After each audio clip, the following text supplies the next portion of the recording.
Welcome back to this exciting skills development program. Today I would like to start by revising what we did in our past weeks.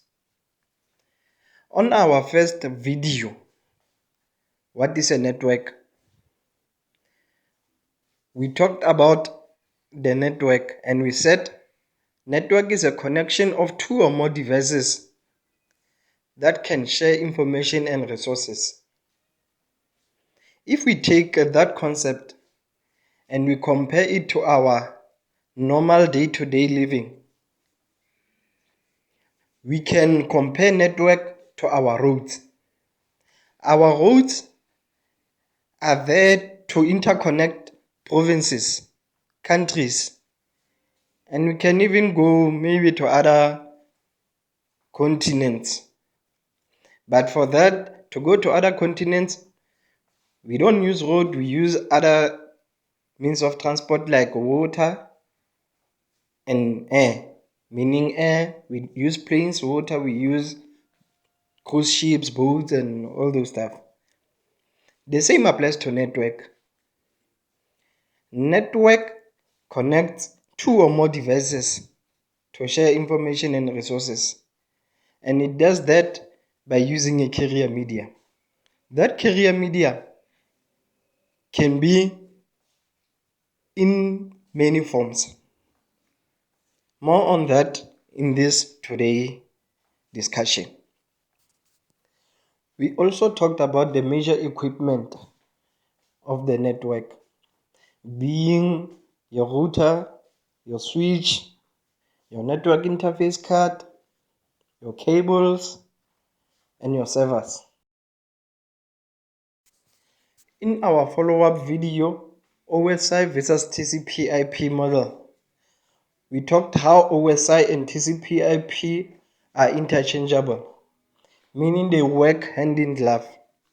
TCP/IP model being the suite of protocol that's been used in our modern networks, and OSI model being our reference model that is being used by engineers and network technicians to troubleshoot, to configure, and to teach networking.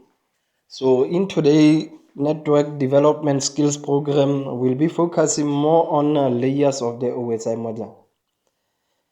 We'll be teaching about the function of the layers of OSI model and how do they work in the network environment. So without wasting any time, let's get started with today's topic. Layer 1 or physical layer provides access to transport medium or carrier in the form of bits. Our types of carrier, we have copper, that's where we have our UTP, and it uses electrical signals to send the data. We have optic fiber, and optic fiber uses light signals to send data. And we also have microwave links, which use radio frequency signals to send data. Layer 2 or data link layer, that's where we get our frames.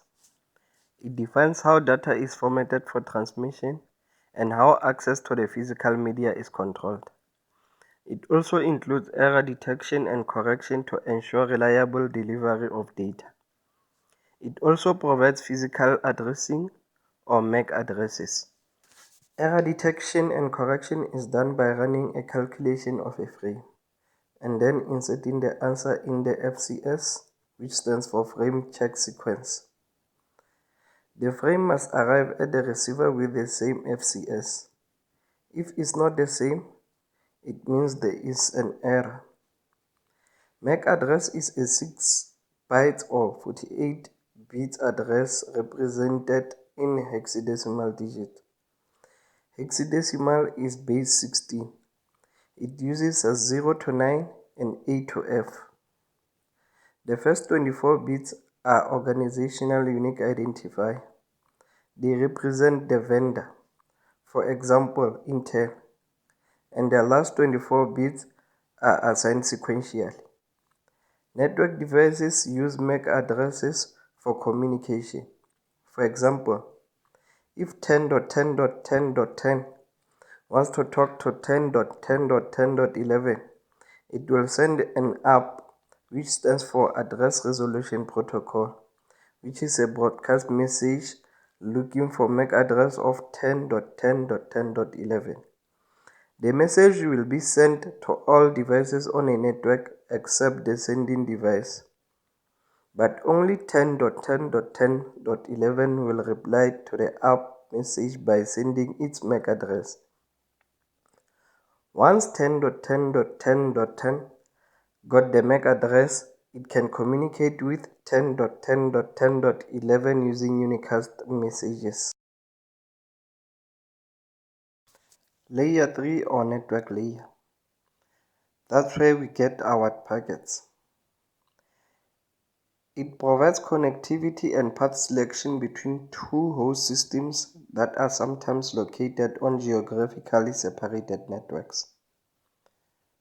With the increase in growth of the internet, the number of users that access information from sites around the world has increased, and network layer is used to manage the connectivity of these users by providing logical address or IP address. We have two types of IP addresses: IP version 4 and IP version 6. IP stands for Internet Protocol.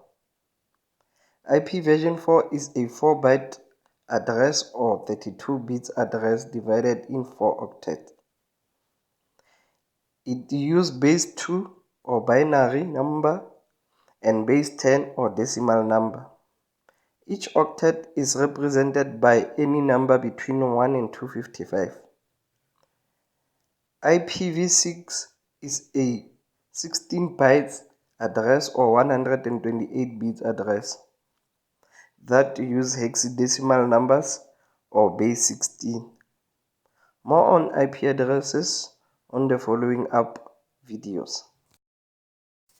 Layer 4 or transport layer is where we get our segments. It defines service to segment, transfer, and reassemble data for individual communication between end devices. It uses Transmission Control Protocol, which is TCP, for reliable delivery of data, and User Datagram Protocol, which is UDP, for unreliable delivery of data.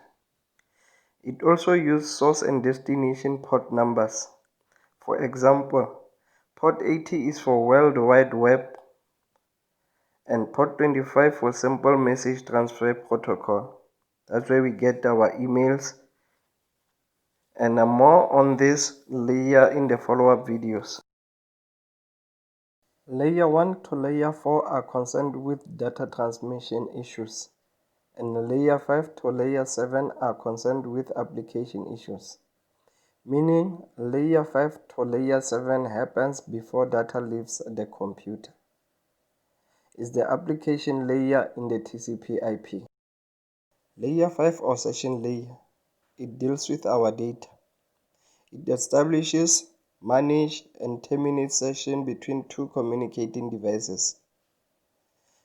Layer 5 can have multiple sessions at once, and it has to know how to deal with those sessions and how to take data or information to the right application. It does that by using the port numbers that are allocated on Layer 4.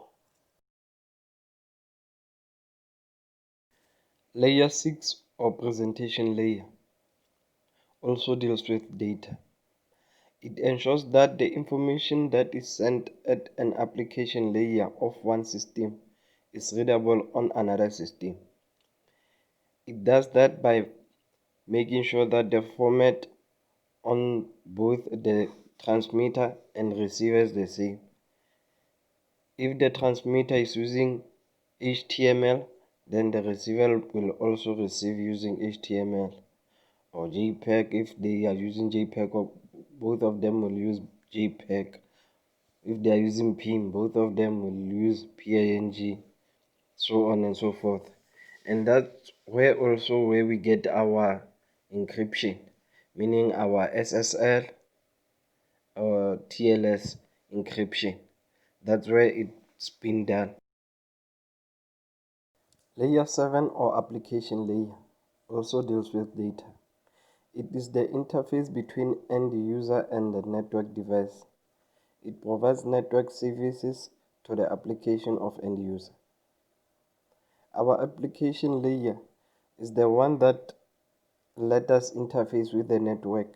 That's where we type on our URL the thing that we want to. For example, if I want to go to YouTube, I'll open a search engine and type YouTube on my URL, and then the DNS will look for my YouTube IP address so that it can connect me with YouTube.